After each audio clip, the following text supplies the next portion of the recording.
you guys just to be able to get as much as you can from this. And I think everybody on here, has the Define Your Voice course. We had so much fun making it and everything. So, ladies and gentlemen, Yeah. Dianne Reeves. Hey, everybody, how you doing? Wow, an hour, and I want you guys just to. So I thought maybe I would grab, if this works, Rachel, one of the questions. I know we had some people send them in first, maybe just to get started with a couple of those, and then we can go to some live ones. Is that cool? That's cool. Okay, so this one, Dianne, is from Liz, and she says, "Hi, Dianne. Do you have any tips for conveying the meaning, emotion of a song when singing at a fast tempo, or any other tips for singing at a fast tempo to engage an audience? I'm finding this much more difficult than when singing a ballad or medium tempo." Yeah, I mean, the big thing is the same thing with a ballad. You have to know what it is that you're talking about. You might be singing a fast tempo tune, and there's certain you need to know, like how you want to say the lyric and how you want to phrase, because you can make the lyric pop really good over a fast tempo tune, and that can be done by the way you phrase it, the way you want to say it, where you want to lay the most important words to make your point. So sometimes you might need to go back and listen to see, like, oh, I should have said it here. You might change your stuff up just a little bit, so that you can, wait or say it faster or with more energy in another place. So you have to be able to ride the rhythm on the top and be able to, convey your idea in a fast way, like you would in a ballad, because you would take your time in a ballad, and there's a way to take your time in an up-tempo tune as well. That's awesome. And, I might just throw in a few things that I think will be helpful for people because we've played together so much from the, piano and rhythm section standpoint. Right. One thing I noticed that you do when the tempo gets up there is you set a really good tone on stage for almost like relaxed breath. It's like you kind of you'll start kind of counting something off, but you'll have sort of a presence about you in the way that you breathe that signals to us. And I don't think we've ever actually talked about this, but I can feel it, where it's kind of like, all right, we're going to play fast now, but the groove is going to be there. It's still going to be relaxed. The tension isn't going to rise. If anything, it almost feels like it's more relaxed. And I always feel like that's important for vocalists and instrumentalists, pianists, everybody. Yeah, you have to set an atmosphere in which you are very comfortable in creating in. And that for me is like what Peter just said, is just perfect, because then I can write across the top and I can put it where I want it to be, when I want it to be, how I want it to be, and like I want to say it, and just really be able to communicate with the band so that they can hear me rise and fall, and we rise and fall together, which is also very important. Right.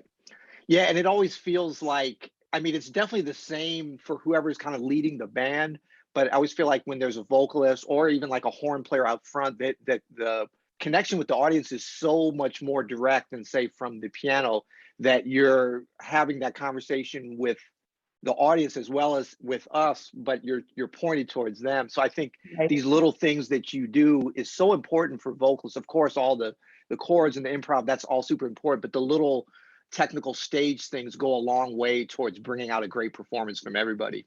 And then a lot of that comes with the fact that, you guys, we have worked together, we feel each other, we trust each other, we respect each other. And, anytime I bring in, like if somebody is not there and somebody else comes to cover, it's always the same thing. It's always about listening and feeling one another, because all this whole thing that is going on stage is a huge conversation, and you want to be able to say the things you want to say, and you also, while you're saying it, they can help you in co-signing, as well as you co-signing for the things that they say. Right. Oh, that's great stuff. Okay, I'm going to read a couple more, and then we're going to get to folks that are here. That was cool. That was from Liz, and I see she's actually on here and says hello, guys. So hey. hope you enjoyed that one. This is from Laura. Question from a San Francisco Bay Area jazz singer. What do you look for when choosing songs to add to your repertoire? Thanks so much for sharing your time with us for this Q&A. I just try to find songs that I have that I can understand, that I can really tell the story. And it doesn't necessarily have to be the story that the actual song is written for, but that it evokes a story inside of me that I can tell. So there's this, like this emotional thing that is happening for me underneath because of the lyrics and how I want to say it and how I want to read it. So I try to find things that really, really basically appeal to me and that I can tell a story through. Yeah. Yeah, and what I've seen you do, even with a varied kind of repertoire and kind of songs, the thing that I've seen over the years that stays constant is you choose things, songs, and just things to sing, whether it's something that you write or that you choose, that you either have or can develop an authentic connection with, you know? Absolutely. Absolutely. Because I mean, words are very, very important, And so I know that when I have an emotional commitment behind what it is that I'm singing, like lately we've been doing Stella by Starlight, and Stella by Starlight is about a specific woman. But for me, the lyric, and I love the melody of the song, and I love what it said. So I look at it from a poetic place. And for me, when I was doing it, I was dedicating it to Toni Morrison and to Diane Carroll, all these great, beautiful women that we lost, um, and Jesse Norman. So they were like my Stellas by Starlight, a song a robin sings through years and years of spring. In other words, the work these women did, what they contributed to humanity through years and years and years. So for me, the years and years of spring is their practice of what it was that they did, that really, caused me to be enlightened by the things that they did. So I just took the lyric and just changed it around, and made it about these Stellas. I made it about these beautiful stars that have in some way guided my life. So that's why I can sing that song. So that's kind of an example. Yeah, no, that's great. And actually, last night on my Friday night solo piano gig that I've manufactured for myself, I played Stella by Starlight, Mhm. partly because we've been doing it in the past few months, and it's been so. I mean, even though I've been playing that song and I've heard it sung, and it's Mhm. such a standard, but the lyrics from us doing it have been resonating so much with me that I wanted to see, what it brought. Because we always talk about as pianists how important it is for not just pianists, for everybody, the drummer, everybody to know the lyrics. And you've always really insisted on that. And it's even when the vocals aren't being sung, if you understand that, and you gave me kind of a new way of looking at it, because that song instrumentally can get to be a little bit stale. And some people even commented last night, they're like, man, I was so sick of that song, but hearing you play it, man, it brought it back to life. And I really think that's that connection with a new prism through the lyrics that we're looking at the music. Right, right. And so you make these songs your own.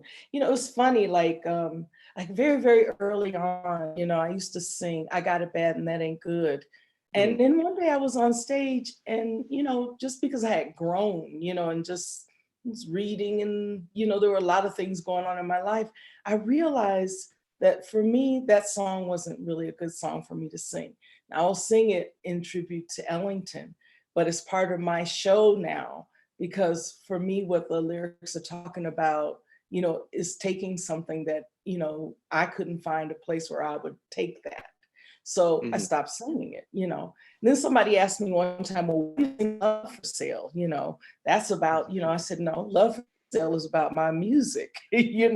Love is like it's like uh, talking about, this is the thing that I have. And, I find myself out here with these, and this was early on in my career, and in this place of, working in these, with the record companies and stuff, and they want you to, sell your stuff. And so it was like kind of like almost a parody because it was really, really talking about, you know, it was funny about follow me and climb the stairs, love for sale, come to my show, whatever. This is what I do.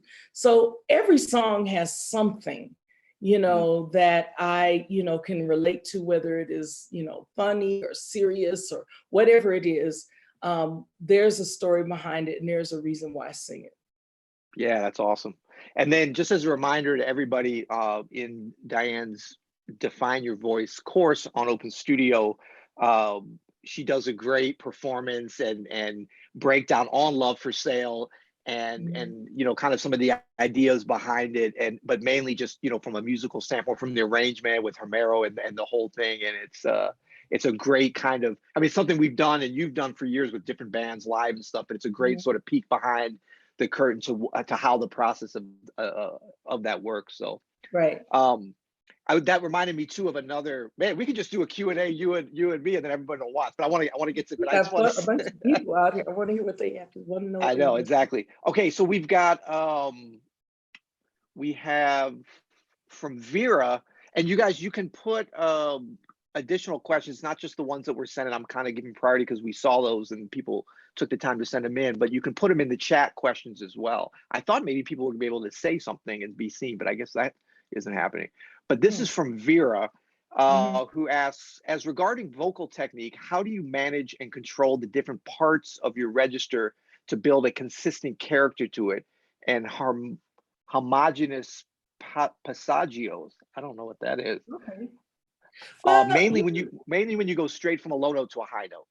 Okay, so like a instrumentalist, you must work on and define and refine your instrument, your sound, and I like color and all kinds of things to to bring out the emotions of my words. So I think we talked about this last week. I studied very, very early on with really, really great teachers, and still from time to time work with a fantastic teacher in New York, Joan Lader, who was like a teaching God. But the biggest thing is, what I've learned in the things that I want to go for, and maybe they're not, comfortable in my voice, well, then I will develop my own exercises to get to that place, to get to the placement, to make it so that it, like really works for me. I want to sing a word or a phrase in a certain kind of way with a certain kind of bigness. And maybe I haven't been, using my voice in that way in a while because, let me back up a little bit. When I'm working with just a trio, when I'm working with an electric band, and when I'm working with, say, like we do the strings attached thing with just guitars, I have to use my voice in totally different ways because of the sound that is around me. I always try to sing in a more speaking voice sound because that is the most comfortable for me. But more than anything, I find that in order to answer your question, for me to find those things that I need in my voice, I'll develop exercises for me to, so that I could hit that placement every night and it's all good. But the other thing that is most important is I always tell singers that singing is a lifestyle because, Peter can come to his piano and it's there waiting for him. Our instrument is with us 24/7. And 24/7, you have to be aware of what you're doing with it. So you must always keep it supported. I don't care if you're too tired to talk, stop talking. If you're on the phone, be aware of how you're speaking on the phone. If you need sleep to do a show, then make sure you get that sleep. If you can't, like in my case, I can't, if I drink the smallest amount of white wine before I go on show, my vocal cords will just close down. I can't do it. So you have to know all these little funny things. Not everybody is like me, but I know what my instrument needs to thrive. I know what I need to do to make sure that it is there from night to night. And that's what I practice. So that is probably my biggest practice, is that my voice is something that I am aware of 24/7. It's kind of second nature now, but it's most important to me so that I can really sing. Well, that's great stuff. Yeah, and I've noticed too, and I think this might be helpful for a lot of the vocalists on here, um, that you first of all, the thing about supporting your voice and stuff 24/7, like I know we'll come down to breakfast at the hotel and see each other, and we're all tired or traveling or whatever, and you know, all of our voice kind of, and you're the one just by the way you're speaking, I can tell you put the energy into it, even when we're not on stage, to speaking in a way that's not like coming down here. It's gotten me thinking about it, you know, because Yeah. it spreads, you know, it spreads, and it's great. The other thing I notice, you know, with your voice, that when we go into different halls and we do the sound check, you're checking, of course, the microphone and the monitors and stuff. But I can tell you're checking your instrument that you always bring. Like I'm checking the piano that's different every night, but you're Mhm. checking your instrument. Like, how does it feel here with the weather and the light and the different things, and trying to get adjusted in that same kind of way. Yes, absolutely, because I really like to be in halls where I can really pull off the mic, you know? I like to see how my voice can fill a space. I like to be able to hear outside of the stuff that is on the stage. I like to hear myself in the hall. So I Mhm. will make adjustments so that the sound is always right. And I think that's another very important thing is you have to be aware of where you are at all times, where you're singing, because you can be in a room that's like, I mean, there's nothing. It's just like dry. You Mhm. know, how do you make the warmth of your sound happen? And sometimes I might rely on certain things that I'll have Paul, my sound man, do to give it to me, but not like so that it sounds, like technical, but just so that it sounds nice and warm. And Mm. so I'm always aware of the sound. Great, great stuff. All right, so question from Josh. Oh, this I know you're gonna have fun with this one. Um, Ms. Reeves, what have you learned from Sarah Vaughan? The greatest lesson that I learned from her, because I listened to all different kinds of singers. First of all, she was fearless. She was singing anything. But the other thing is, for me, she was the one that made me help me to understand that you really had to work on the sound of your instrument because she had this incredibly broad range that was full of everything. It was so exciting. It was so full of color, and she could do anything she wanted to do, and it looked easy.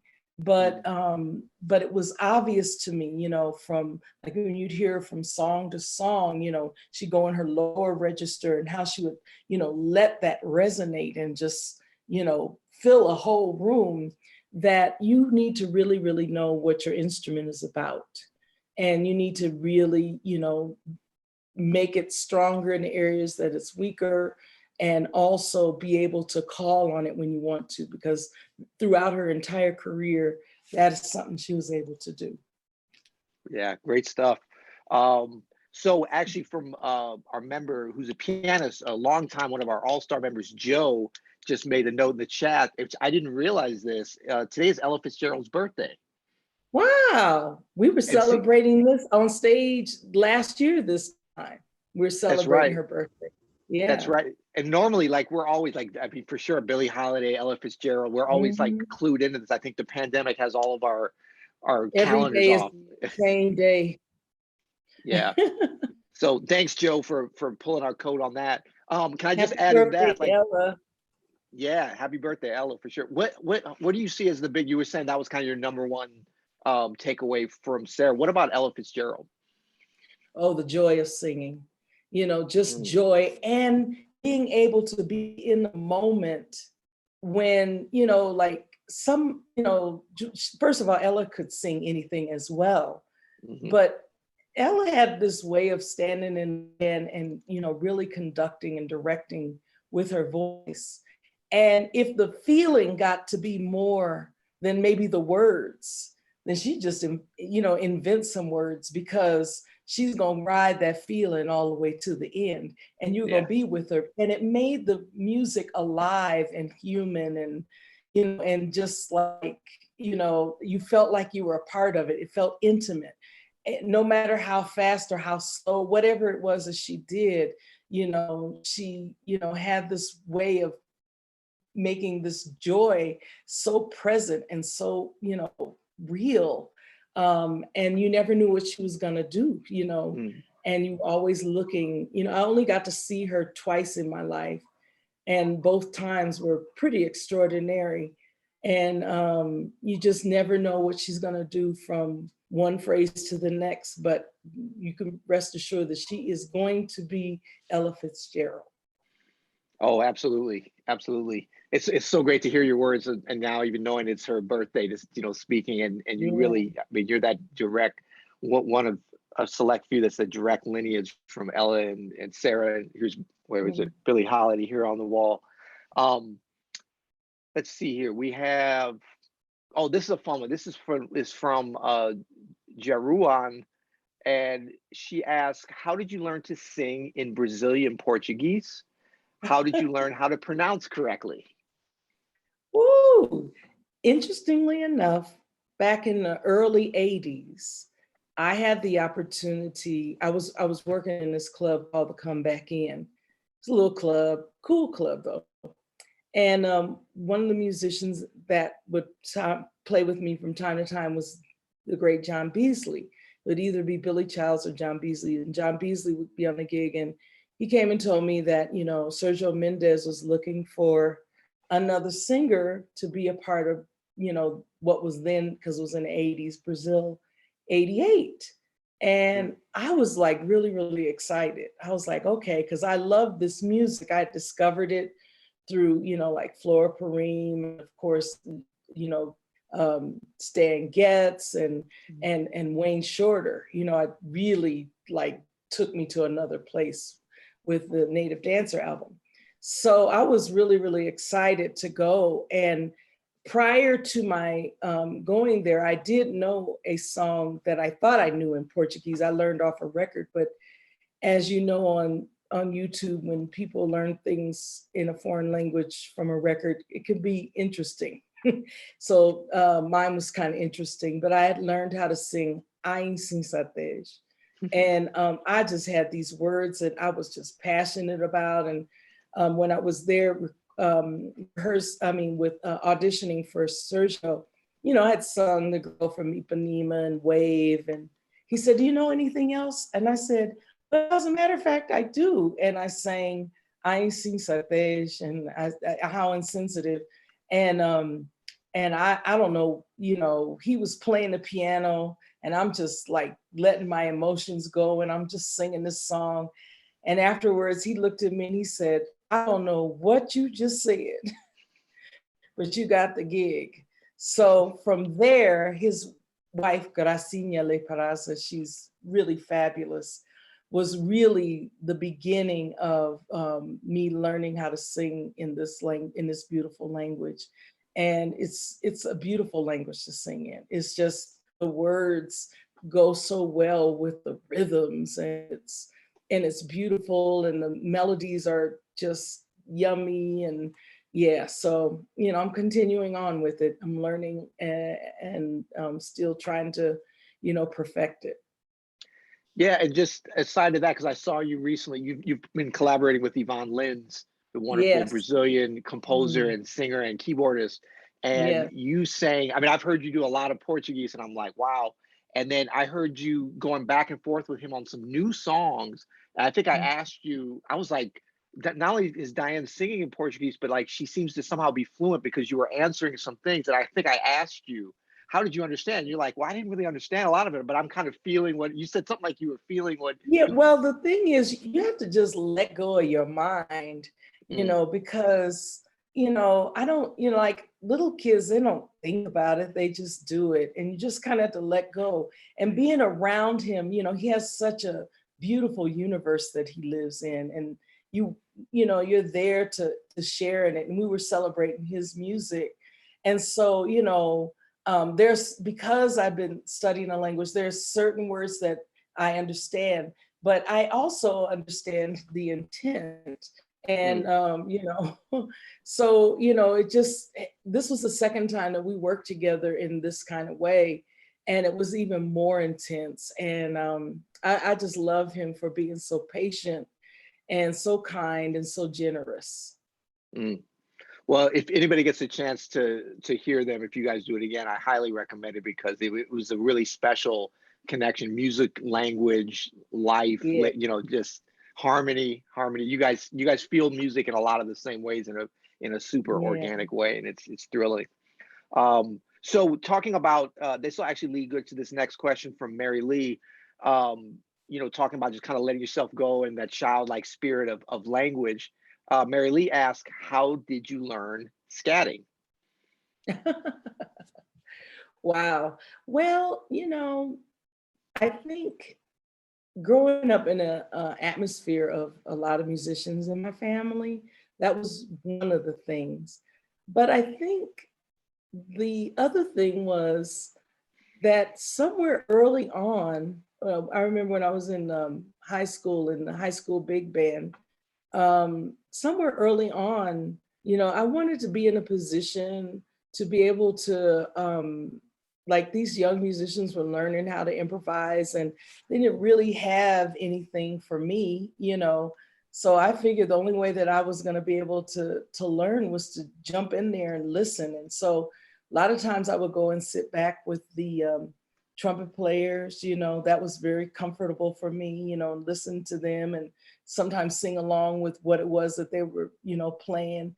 And then, I had a very, very good friend who was in the trumpet section at this one time, and it was his solo. And he said, "You sing it," because, the teacher wasn't at that time into having any vocalists in the band. And so, I had been listening and studying, and I just needed an opportunity. And I started to improvise, I don't know how wonderful it was. It was wonderful enough for me to get in the band at that time.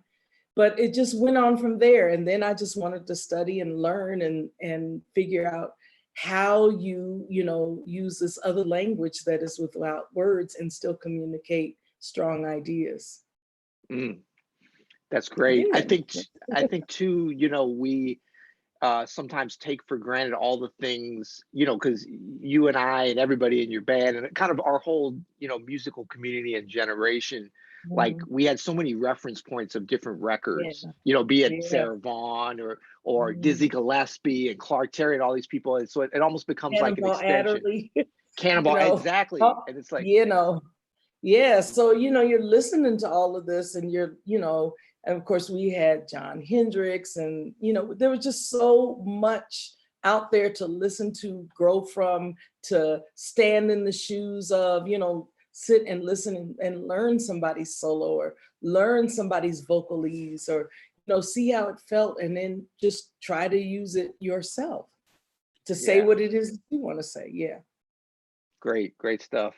From Janet, and what we may do at some point, just to let you guys know, in case we have somebody that's super not shy, Rachel Morgan is saying that we can bring somebody on to do a video question, which would be really fun to see some of you guys. Yeah. So keep I that really in am like, mind. this is funny not seeing everybody.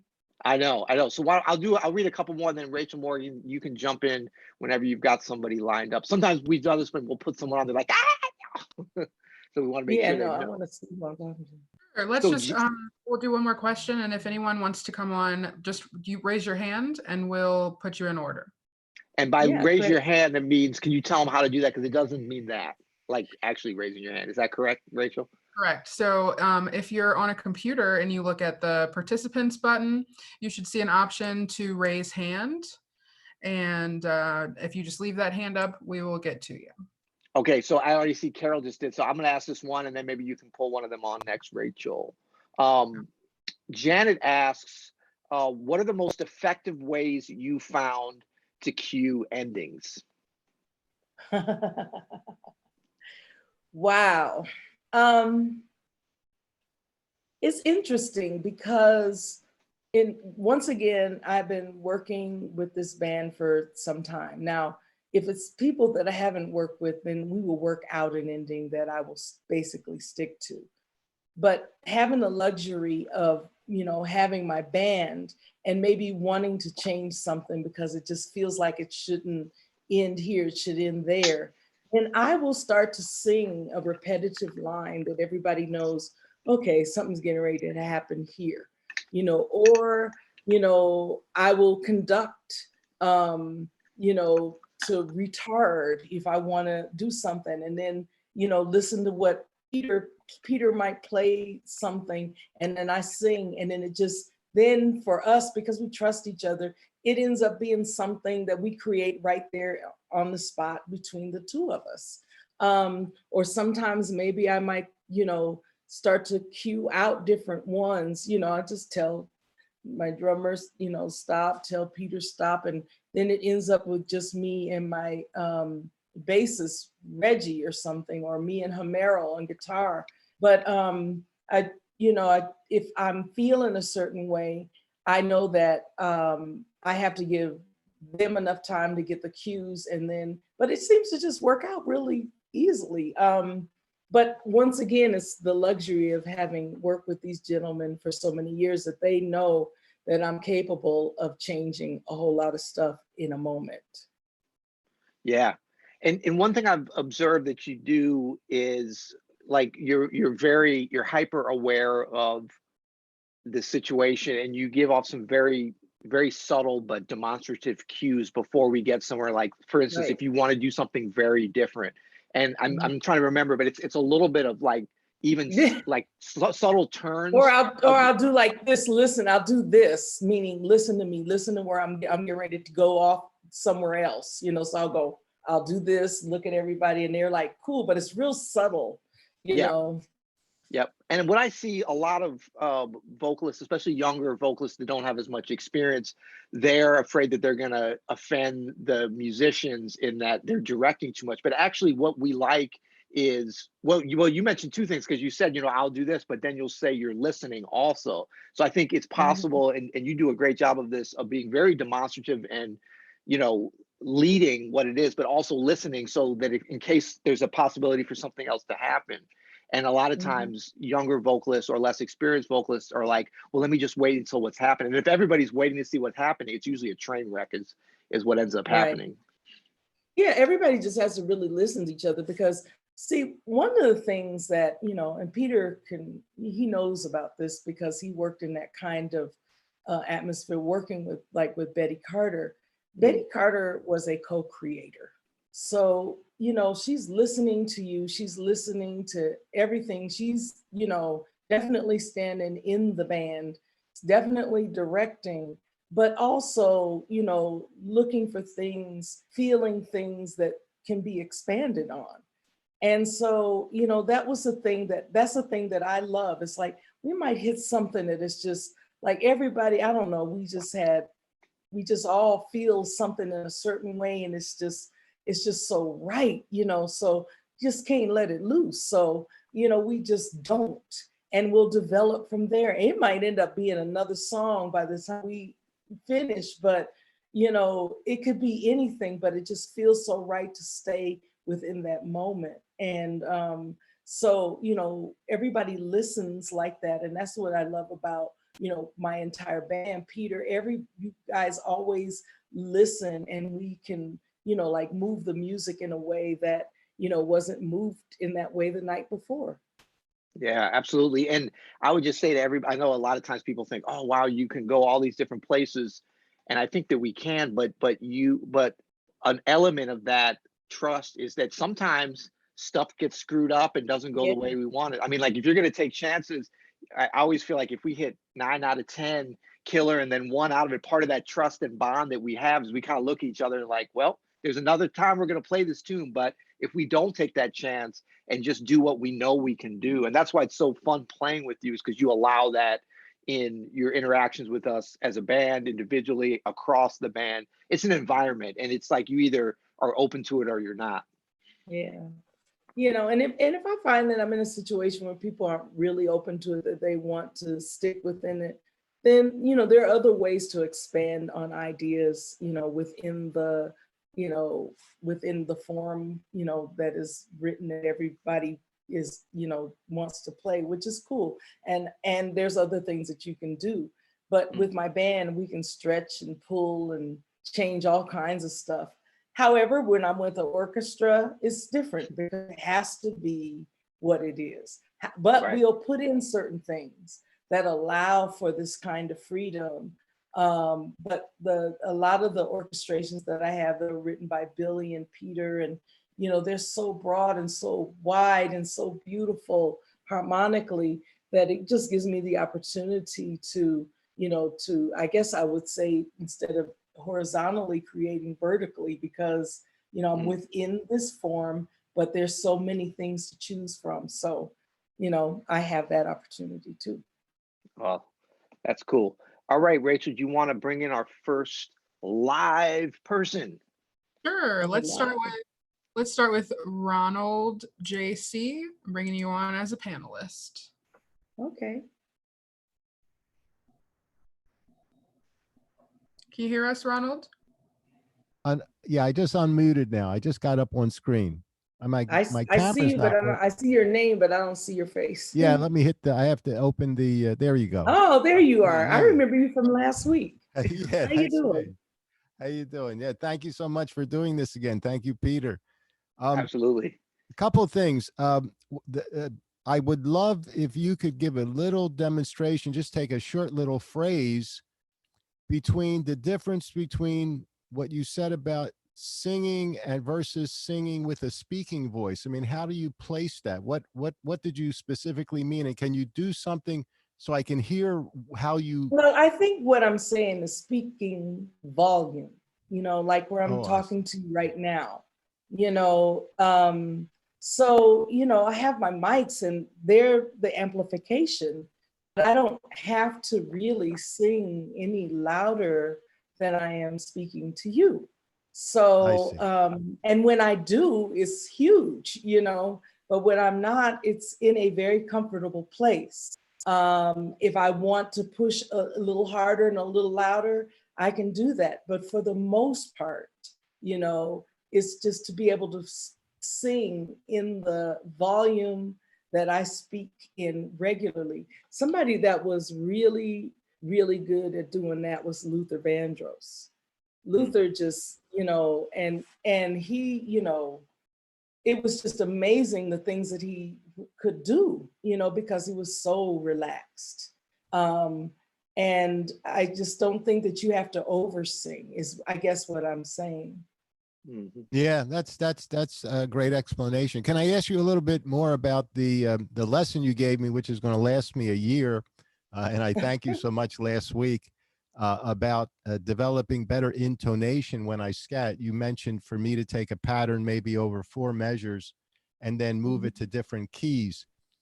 Do you have any patterns that you do on a regular basis? Like, do you take, like, for example, the half whole scale and do thirds? Or do you practice, major scale, minor scale, and practice thirds? Do you do any patterns sometimes, still? but since my voice like is up and down and around, and I tend to do that. I have one where I go de be bo ba ba di be bo ba ba be ba ba bo be ba da he ba da.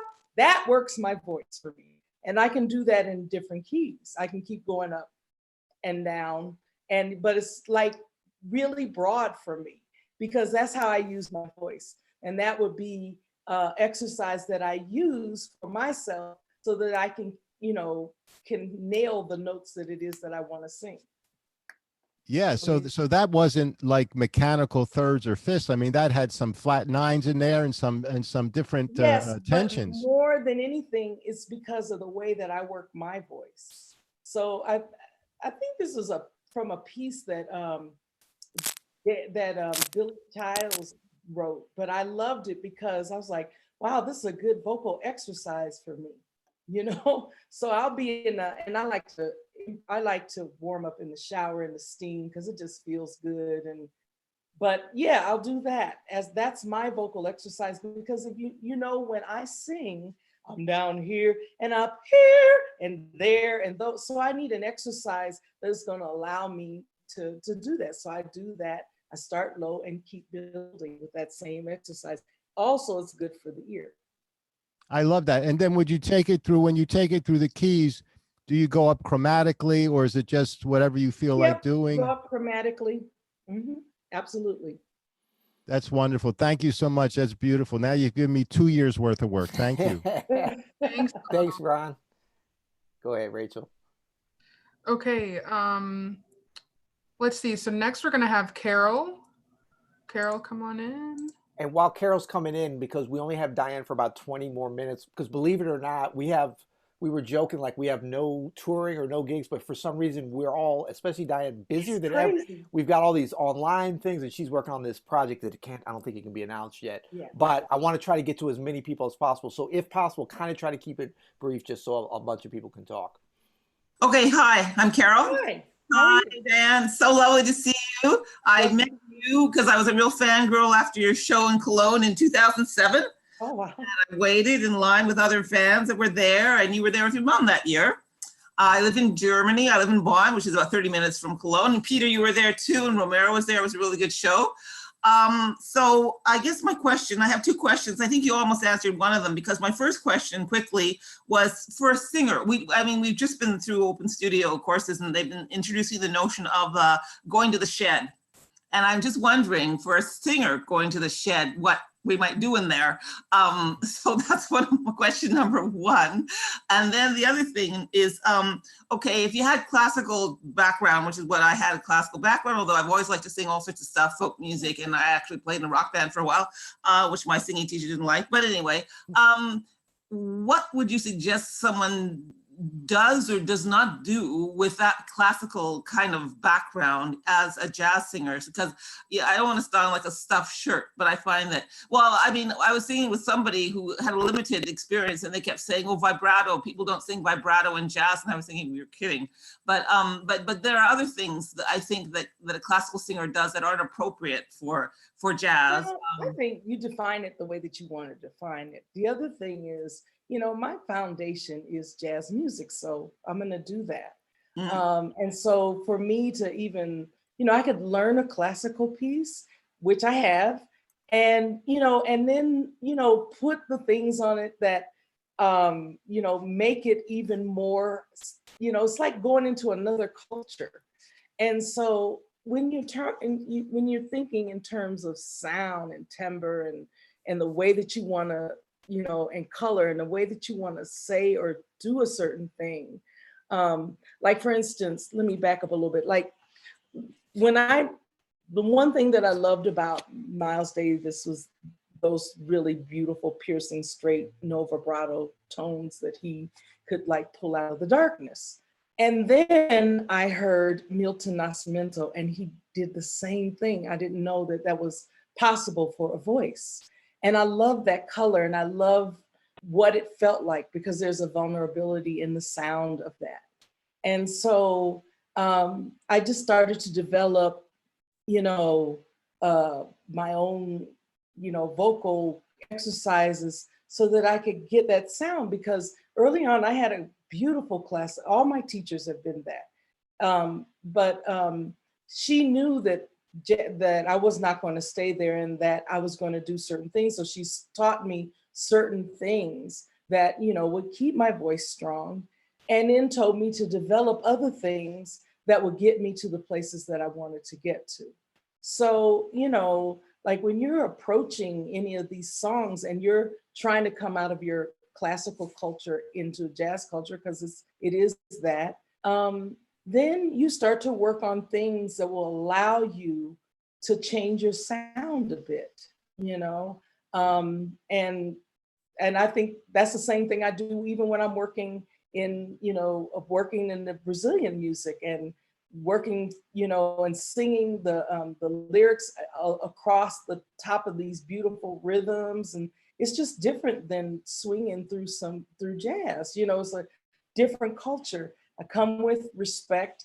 I come with, an opportunity to learn something that I don't know, so that I have, even more colors on my palette, So, that's one way of looking at it. I hope I answered your question.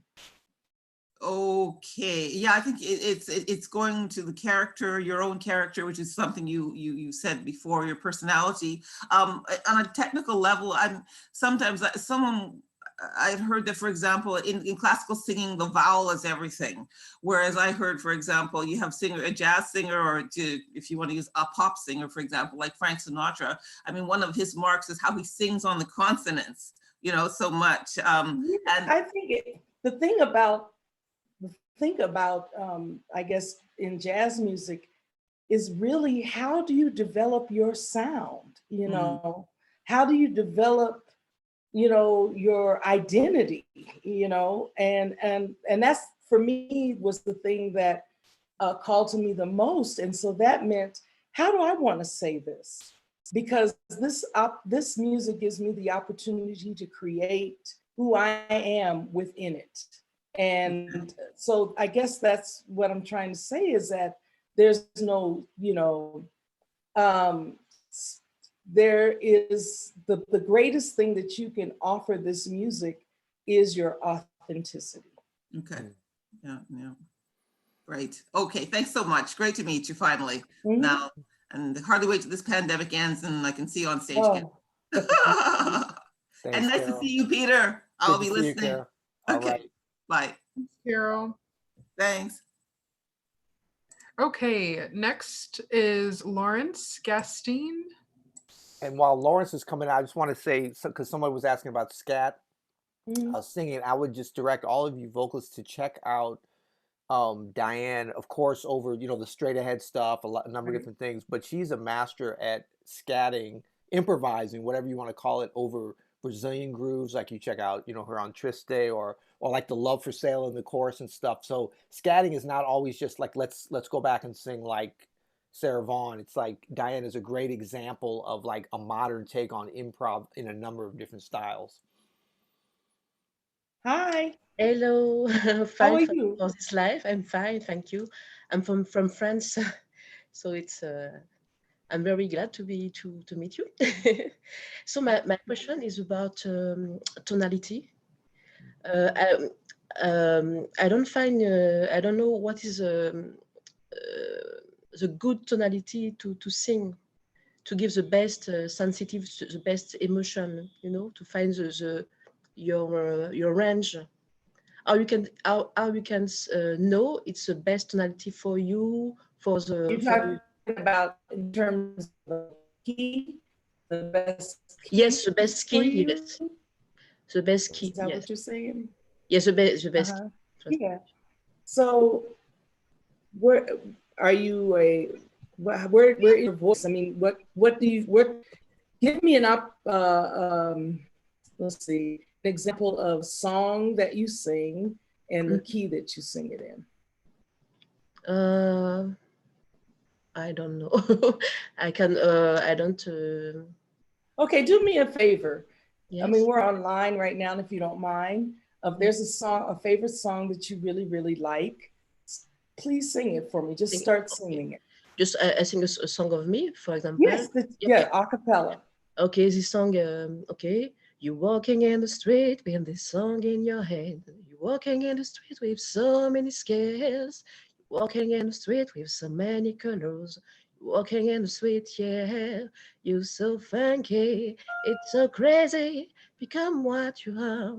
Funky from the 70s, funky. For example, this is a song. I'm trying to pull up my piano here on my phone. Okay. I'm sorry. It's like, okay, sing it again. Ba-da-da-da-da-da-da-da. Yes. Sing it again. You're walking in the street with this song in your hand. Walking Okay, in do me a favor. Yes. I want you to take a nice breath through your nose, just easy. And when you start to breathe out, I want you to sing "Walking Down the Street" with a song in your head, okay? Yes. Okay. I don't, because do that. Walking down the street with the song. Deep breath first. Take the breath easy through your nose. And when you breathe out, say "walking down the street." Do that. Walking down the street with this song in your head. Walking okay, down now the just say there. Now do this. Walking down the street with a song in your head. Do that for me. Walking down the street with a song in your head. Walking down the street with a song in your head. Walking down the street with the song in your head. Walking down the street with a song in your head. Walking down the street with the song in your head. Now I want you to go. Walking down the street with a song in your head. Walking down the street with this song in your head. Okay, the reason I'm having you doing it in all those different places, because I have a funny thing about keys. Some keys make me, of course, sing in a certain way that give you a whole different kind of feeling of what the song could be about. So if I were to sing it in a higher key, like walking down the street with the song in your head, that I have this kind of whispery kind of thing that happens in my voice. And it's like this kind of joy. Or walking down the street with a song in my head. It all depends on what you want to say with this song and what is comfortable for you as well. Because I don't know, seems like this song doesn't have a very broad range. So you can put it in different kinds of places, but it depends on where it is that makes you feel like you are saying exactly what you want to say. You know, are you walking down the street happy? Is the song sad? Is the song a song that you learned when you were a kid and you're whispering it to yourself? Is this a song that you used to hear your mother sing? You know, all of these things play in all of that. And I use all of these things to find the color in which I really want to sing this song like this. So I'm going to sing it right here. So I hope that helps you. Because you started. Here, are you near your piano, Peter? I'm not. My fingers. No, I don't. But none of my stuff is hooked up right now. I think she started off walking down the street with a song in my head. Walking down the street. Yes, I like that. Yeah. Walking down the street. Does that make sense to you? Yes, yes. Yeah. So you don't have because you don't have only a range, a key. Is very the motion you have to give for right. Yes. And it also depends on the song, because if the song is a very broad range, then you have to find a key that will encompass the range that you sing in, that will strain for you. But if it's like there's a song that I do of Yvonne's, and Brenda Russell wrote these really great lyrics, but it's called He Walks This Earth, da da da da, da ba da ba ba. And see, I like it there, but if I sing it here, ba da ba ba, ba da da da, it doesn't feel like it's warm to me. Ba da ba ba, or here, ba da ba ba. I like it down there.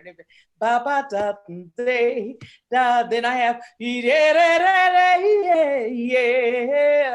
ba da da dia de. I have this other thing, you know, that I like where my voice is when it sits in that song. So I think a lot of that has to do without, you know, being able to be there with the piano and really, you know, working one-on-one. One of the things that you can start with is to find if you want the warmth and a certain kind of feeling within the song, then you can start with finding the key that best suits you for that. Okay, great. Okay, great. Is that helpful? Yes, very. Thank you. Yeah. Okay. She's breaking up. Thank you. Thank you, Lawrence. That was awesome. Okay. All right, Rachel, you there? We're gonna go to. Are you there, Peter? Yeah, can you hear me, Dianne? Everybody's breaking up for me. Uh-oh. No. We can hear you. I can hear you good, Dianne. Do we have Dianne Reeves? Something's happened. Hey, Rachel. Yep, I'm here. You're here? Yes. I think, Dianne, we might have lost her a little bit. Uh-oh. Why don't you start to bring someone up, and I'll just Here there she is. She's back. You there, Dianne? You see me? Yes. Yeah. I don't know what the hell just happened. Oh, here you guys are. Okay, here you guys are. Okay, I don't know what happened. Any other questions? I hope that was helpful to a lot of you guys. You know, you have to just find that thing that works for you specifically. You know, there's certain keys that I will always go to and sing in: B flat, C, you know, D, you know, C minor, all of, you know, but there's sometimes when I want to change it up a little bit. And because I like a certain thing in my voice. And so I will, change the song. Yeah, and I'll just tell everybody, all these years of working with Dianne, I don't think she's ever like said to me, "What's my key on that?" It's always more about like what, like we might do it in a certain key one time, and it has that vibe, and she's like, "Remember when we did it that way in that key? What was that Yeah, key?" But it's never like it has to always right. be this, which keeps it super Yeah, interesting and challenging. right. Yeah, for both of us. Yeah, yeah. How All many right, more questions do you have time for? Couple of more. let's do a couple more. Yeah. You, Jarywan Taylor, bringing you in. Bling, bling, bling, bling, bling, bling. Where'd he go? Ding, ding, ding, ding, ding, ding.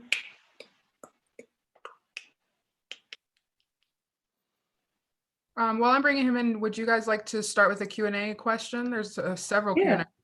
Okay, Okay. yeah. All right, let me get on my job here. See, yeah, we got the bunch of them. Okay, we have, this is from Anita. What if you love both the harmony and melody of a tune, however, are not connecting with the lyric? Other than rewriting, I don't know if you can do that, I guess. Other than rewriting, how do you approach this? Well, I get you on that. I understand. I've been there.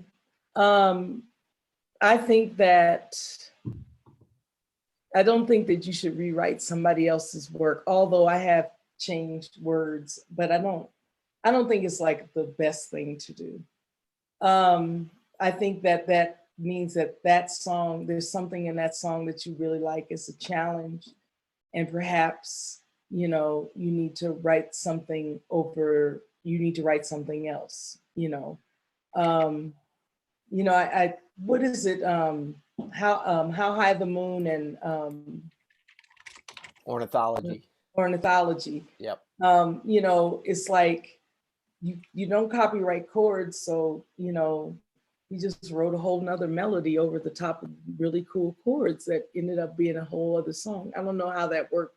I don't know what happened technically with publishing and all that kind. I don't know what the business was behind that. I don't know the full story, but it's two different songs. Yep. And so sometimes, rather than, if you're doing a show and you want to change the lyric or whatever, sometimes that's cool. I do it, but I'm finding that, to record and change somebody's lyrics, I don't think that's cool. Cool.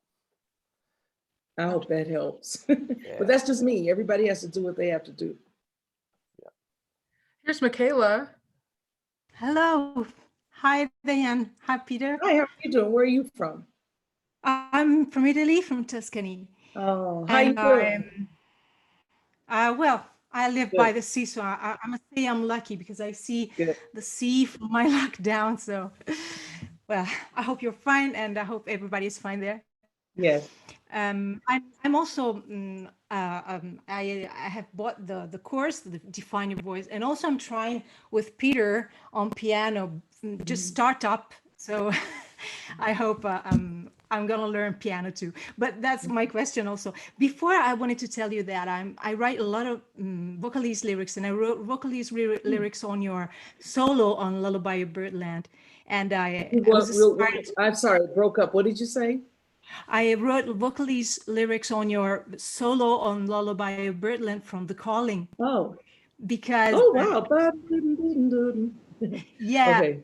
And I used, nurturing and healing words because I think your voice is healing. Oh. And my question was about harmony and how to internalize phrases, because many teachers talk a lot about vertical harmonic instrumental approach to vocal soloing, but actually the fact that we don't have keys doesn't make it so infallible for us. As much as you can study sight singing and ear training, most of the notes we sing, unless you have perfect pitch, have to be conjured out of the air. So in order to help us creating a sort of auditive database from which we can pick the notes, would you advise to memorize more patterns and scales along the harmonic structure of the song, or would you prefer to memorize solos like I like to do, maybe writing lyrics too, because the storytelling behind the lyric helps me make an emotional experience of the melody of the solo, so I can remember it for a longer time. But what's your advice? Well, I think, learning solos is a really, really good thing, because that way you get to see how they feel and how the rhythm is interpreted, and but the biggest thing is to stand in those shoes, and then to start to create shoes of your own. And as a vocalist, I always tell vocalists that, I think that my feeling is that improvisation really, really starts with how you phrase, when you're even singing the lyric, So, if you have like say you're singing a song like that's all I can, and we'll put it 1, 2. I can only give you love that lasts forever, and a promise to be near each time. So the melody is, I can only give you love that lasts forever. Okay, that's, and a promise to be near each time you call. Okay, so, but I would sing it. I can only give you love that lasts forever, and a promise to be near each time you call, and the only heart I own for you and you alone. That's all. That's all. So it's the way that I want to sing the lyric first. I have to always start there. So, so if I were to just hum what I just sang, ba ba be, beep ba do be, beep bo be do beep beep be,